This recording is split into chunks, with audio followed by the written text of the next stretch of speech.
మా గ్రామంలో ఉన్నటువంటి శివాయిలు ఎక్కడైతే భూమి ఖాళీగా ఉంటుందో ఆ శివాయిల్ని ముందు విఆర్ఓ చేత అధికారంలో ఉన్నాడు కాబట్టి పాపం ఆయన వేసుకున్న విఆర్ఓలు కాబట్టి చలపతన్న ఏది చెప్తే అది గత ప్రభుత్వంలో చలపతన్న ఏది చెప్తే అది ఈరోజు మా ప్రభుత్వం వచ్చింది.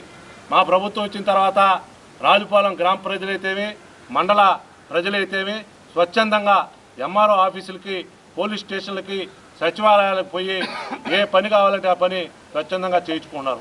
మా గ్రామంలో గతంలో పోలీస్ స్టేషన్కి పోతే చలపతన్న దగ్గరికి పోయి రమ్మనేవాళ్ళు, సచివాలయం పోతే చలపతన్న దగ్గరికి పోయి రమ్మనేవాళ్ళు, ఎంఆర్ఓ ఆఫీసుకు పోతే చలపతన్న చెప్పాలనేవాళ్ళు. ఆ గెస్ట్ హౌస్కి పోతే గంటలు ఆయన బయటికి రాడు. ఆ ఎండలో నిలబడి చెట్ల కింద మా గ్రామ ప్రజలు అల్లాడిపోయినారు. ఈ అన్న ఎప్పుడు పోతాడబ్బా, ప్రభుత్వం ఎప్పుడు మారుతుంది, కొత్త పరిపాలన ఎప్పుడు వస్తుంది అని చెప్పని ప్రజలు ఎదురు చూశారు. ఈరోజు కొత్త ప్రభుత్వం వచ్చింది. మా గ్రామంలో మేమందరం నాయకులు ఉన్నాం, ప్రజాసేవ చేసేదానికి ఉన్నాం. ఎక్కడికి ఎవరు పోయినా కూడా వాళ్ళకి సపోర్ట్ చేస్తున్నాం. అధికారుల దగ్గర నేరుగా పోయి పనులు చేసుకుంటున్న సంగతి తెలియజేస్తా ఉన్నా. ఈరోజు నిన్ననే ఒక పత్రికా విలేకరుల సమావేశం ఏర్పాటు చేసి ముందుగా మా పొలం మా పేరు ఎత్తకపోయినా మేము వ్యక్తిగతంగా మాట్లాడదలుచుకోవాలా. ఏదైతే గ్రామంలో శివాయిలు ప్రభుత్వ భూములు ఆక్రమించారో వాటి మీదనే మా పోరాటం చేస్తున్నాం.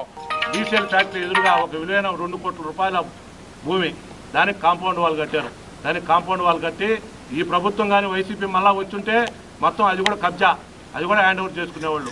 వీసీఆర్ ఇన్ఫ్రాస్ట్రక్చర్ అని చెప్పని మిషన్లు 2 పొక్లైన్లు పెట్టి ట్రాక్టర్లు పెట్టి అక్కడ మట్టి ఎత్తున్నాడు. మట్టి ఎత్తినప్పుడు గ్రామంలో నాయకులు అందరం పోయి అడ్డకిచ్చి విఆర్ఓ రిపోర్ట్ రాపిచ్చి విఆర్ఓ రిపోర్ట్ రాసి వాళ్ళ మీద కేసులు పెట్టించడం జరిగింది. స్టేషన్ బెయిల్ తీసుకున్నాడు వీరి చలపతిరావు, అతని అనుచరులు. ఆ మిషన్ ఆపరేటర్లు అందరూ కూడా మిషన్ 2 నెలలు కోవూరు పోలీస్ స్టేషన్లో సీజ్ చేసి పెట్టారు. హైకోర్టు నుంచి స్టే తెచ్చి ఆ మిషన్ మళ్ళా రిలీజ్ చేసుకున్నాడు. ఇలా ఎన్నో కార్యక్రమాలు ఈ మండలంలో చేస్తున్నాడు. సుమారు 2 ఎకరాల 48 సెంట్లు గుంట, అది గ్రామానికి సంబంధించిన గుంట. ఆ గుంటలో సుప్రీంకోర్టు ఎప్పుడో గైడ్ లైన్స్ ఇచ్చింది గుంటల్ని పోడొచ్చొద్దని.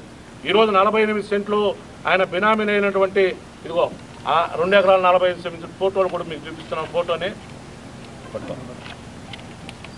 2 ఎకరాల 48 సెంట్లు భూమి.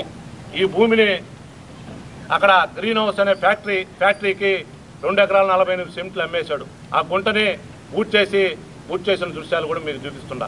ఆ గుంటని తన బినామీలైనటువంటి 148 సర్వే నెంబర్లో 15 సెంట్లు భాగవతుల వెంకయ్య సన్ ఆఫ్ పిచ్చిరెడ్డి ఆయన పేరుతో చేశాడు తెలివిగా.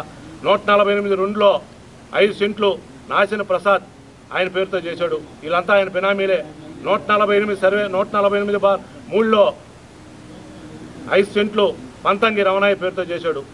148/4లో 5 సెంట్లు పంతంగి రాజేశ్వరయ్య పేరుతో చేశాడు.